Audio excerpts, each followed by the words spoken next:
Hello, beautiful beings. It's pretty exciting getting to record a video. Yep, I knew I popped out of this last shed yesterday, actually. I popped out. Do you get an intense amount of pressure in your body when we're having these, when the energy is so intense on planet Earth, like the new moon and solar eclipse that we just went through, or that just went through us? I used to feel compelled to record videos when I was going through yet another shed, but I just don't feel compelled to anymore. I just hunkered down and took lots of naps. I overworked, and I knew I was this summer, and also I was working out like a mad woman because I had this idea in my head that I could fill my meat suit out with muscle. I've seen women like that and they don't have any wrinkles anymore. I was basically trying to, you know, completely dodge aging. But I don't give a shit anymore. I left that behind in this last major portal. And it seems like the portals are getting smaller. It seems like I'm asking them why. No. There was just a lot of fear shed through this last month.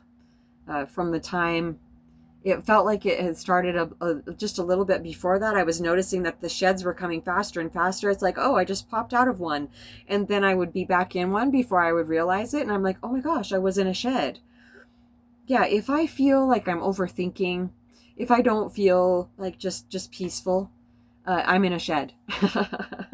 Absolutely. Of course, situational, whatever. If Doozer barks right next to my head, that's situational agony.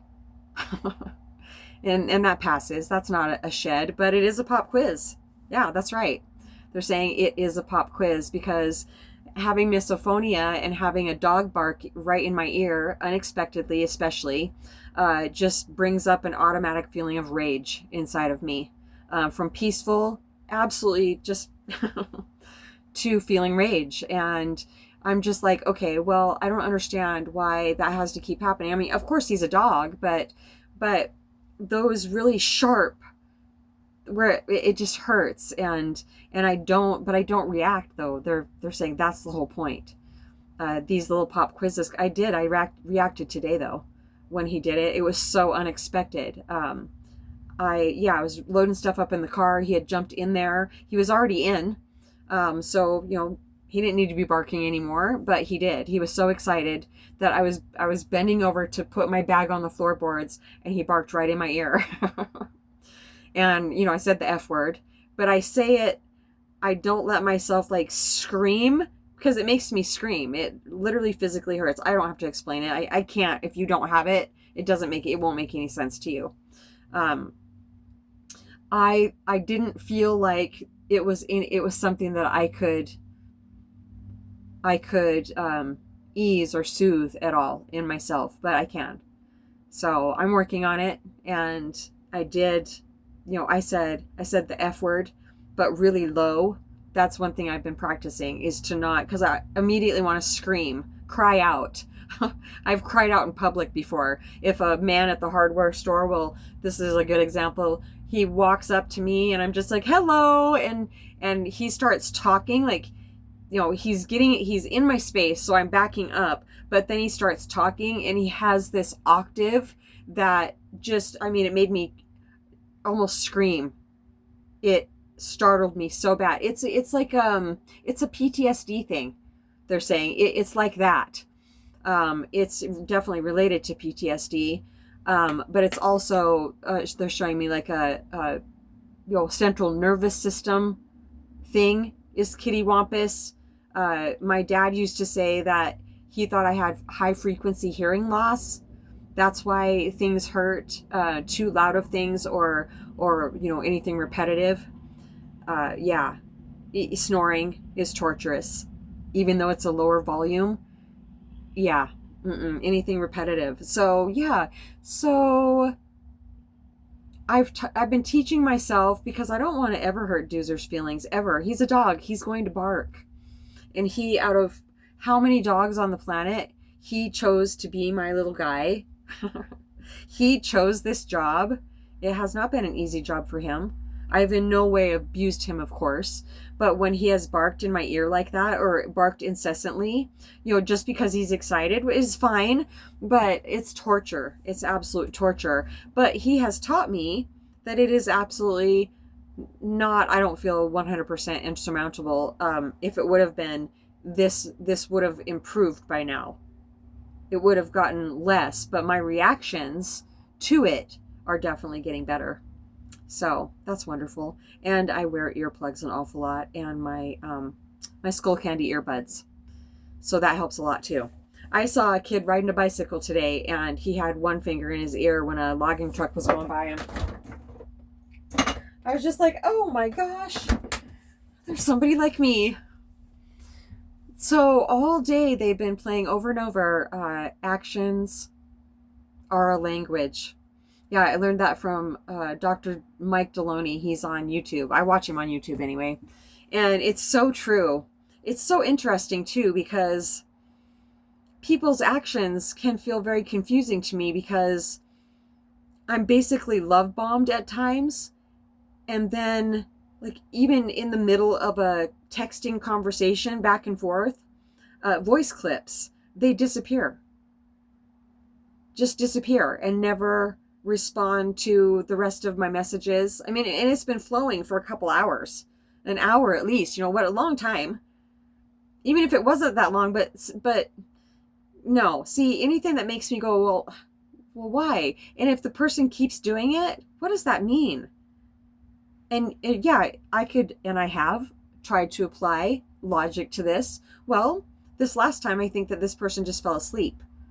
But then there's no follow-up. And to me, every conversation, and I know that they're important to this person too, but every conversation is important, and we wouldn't be saying what we're saying unless it was important. Is it just another lesson in letting go, of learning how to love all different people, all different kinds of people? Yeah, without having expectations, but also I don't want to overextend. Yeah, but no, the love is genuine here. Yeah, it is. It absolutely is. So, yeah, it's a female I'm talking about. And every time we see each other, it's like we're long lost childhood friends. It doesn't matter if it's been a week. Yeah, it's a very awesome. We're so much alike too. We both need a lot of space and a lot of time. I just, they're saying, oh, okay. Yeah, I talked to Ocean about this today. I had a breakthrough a couple days ago. I didn't feel like I was being 100% myself when I spoke to Ocean, but I didn't understand. I couldn't see it yet, how I wasn't. And the ancients were saying, just be yourself. All day, a couple days ago. Just be yourself. And I was just like, and it finally sunk in. Oh, yeah, just be myself like I am with anybody else. Just be myself. Certain people, we feel like we need to love a certain way, like be super careful, like extra careful with or whatever. And she's told me for so long, you don't have to freaking be careful with me. But she swears, I love it. You don't have to be careful with me. No, they're saying she needs you to tell her. And we had the talk, about, do you really want to hear? It wasn't exactly like this, but, well, Ocean. I sometimes don't say what's coming through, even though, Ocean gave us the green light so many years ago, because I ask, no matter who I'm holding satsang with, one of the first things I say is, are you open to whatever comes through for you from the ancients? Because they're always here. They're me. I'm them. There's no difference anymore. And so I can't just, okay, you guys wait in the car and I'm going to go, live my life for a while. Whoever the divine puts in my path to hold satsang with, the ancients are a part of it. Yeah. There's no way I could do this on my own. That's funny to me. So, what was our point?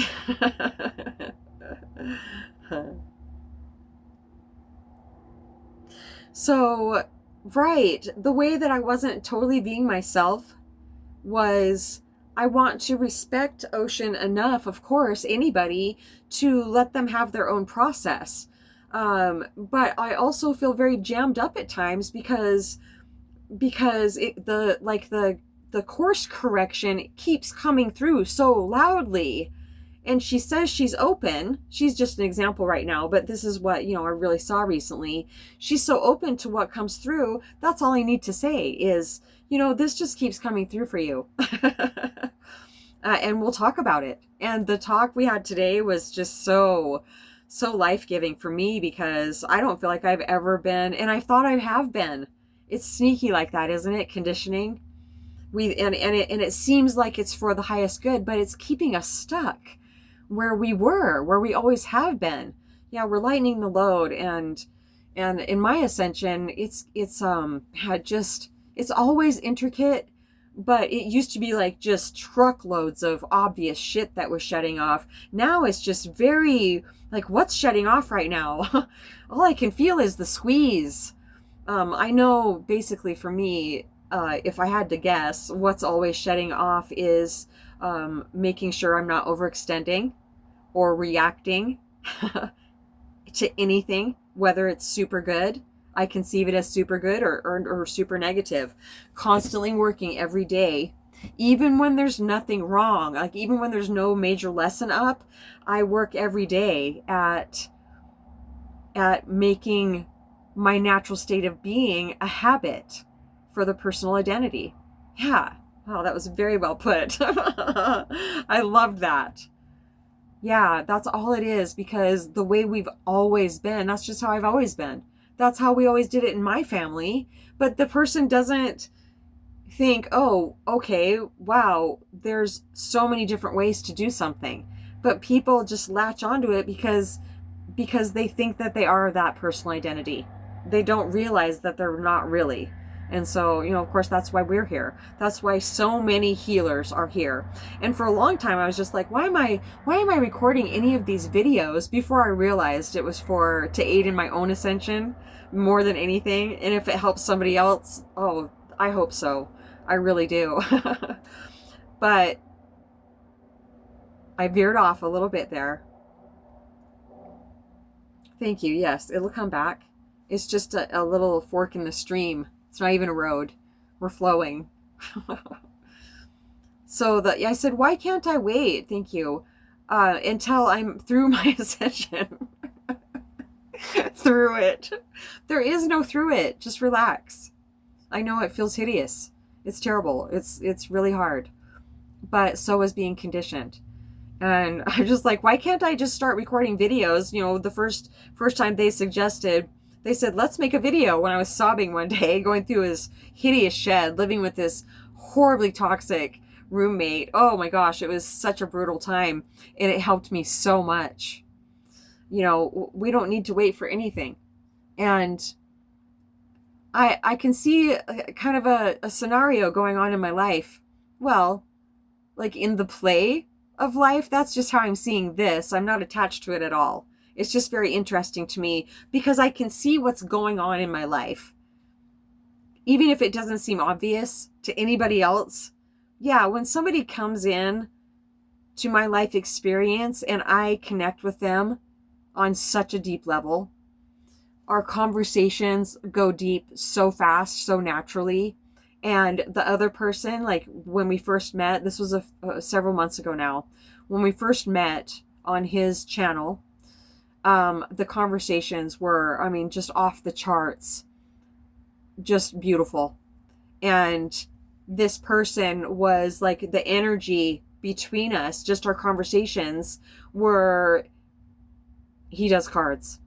He does tarot cards. And he was like shaking when he was doing readings. But during that time, he was really interacting with us, and he felt a lot more open. And then something about those interactions, well, I called him out because he was responding. Okay, so I would leave him messages on his channel, but then he would mention something about one of my videos on his feed, never on mine.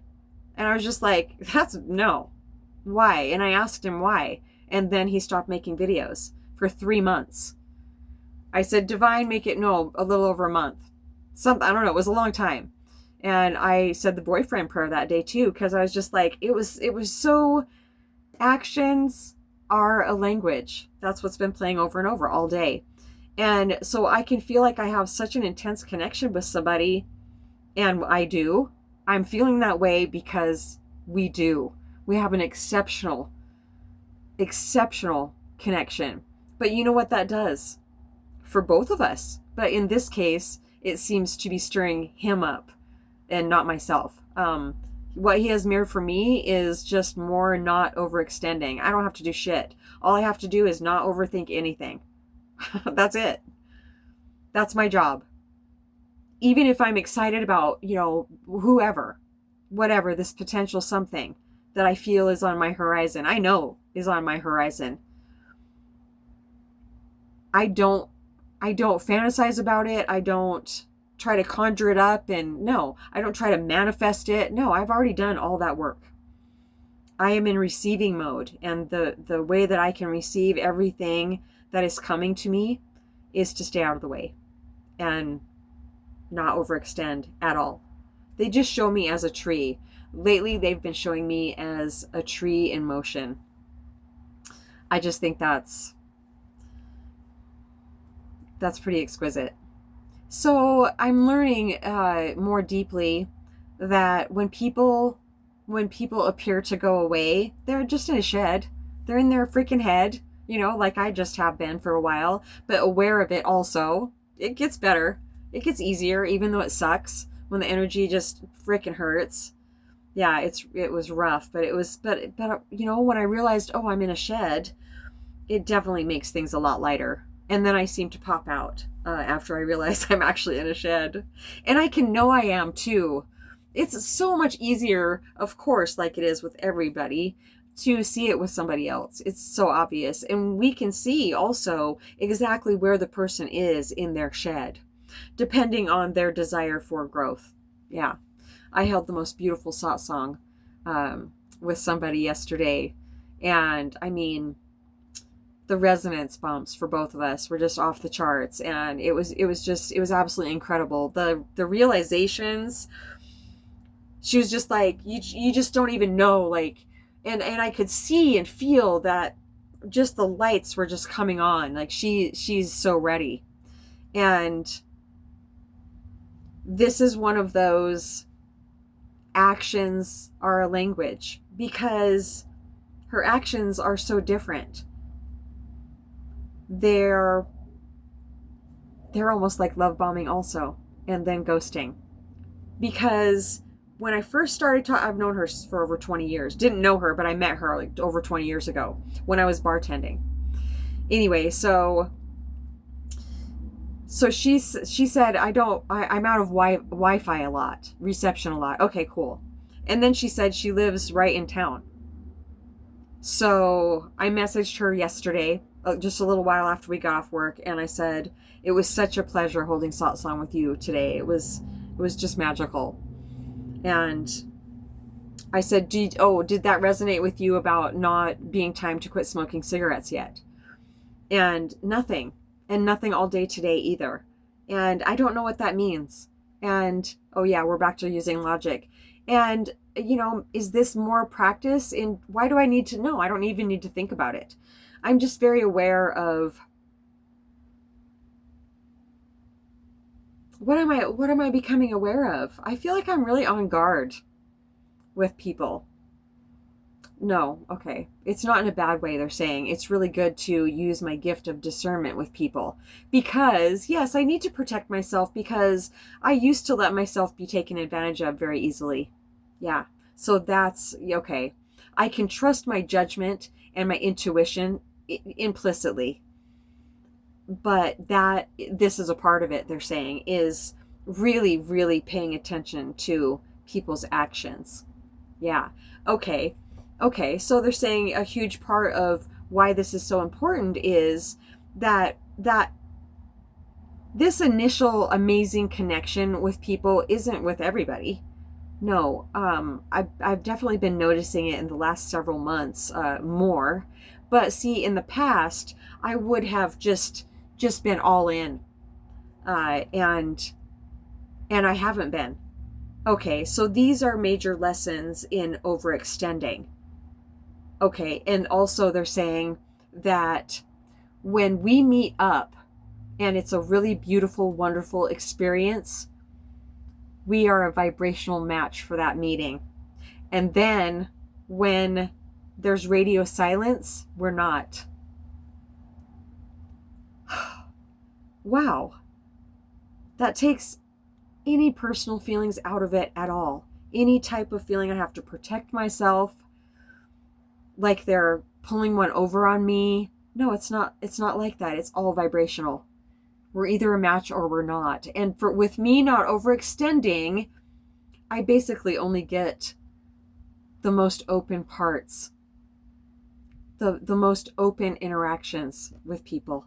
There, a butterfly just flew in front and then touched the window and flew away. A dark one. Wow. So just be yourself. Yeah. And that's hard to know who that is for a really long time. But we would love to help you with that if we possibly can. And, the people talk about manifesting things. To me, the greatest way to manifest is to think as little as possible. Yes, receive it. All the work is done. I don't care who you are. I don't care how young you are. They are saying all the work is done. It's all about thinking less. And that leads to the feeling of knowing who I am without necessarily saying like personal characteristics.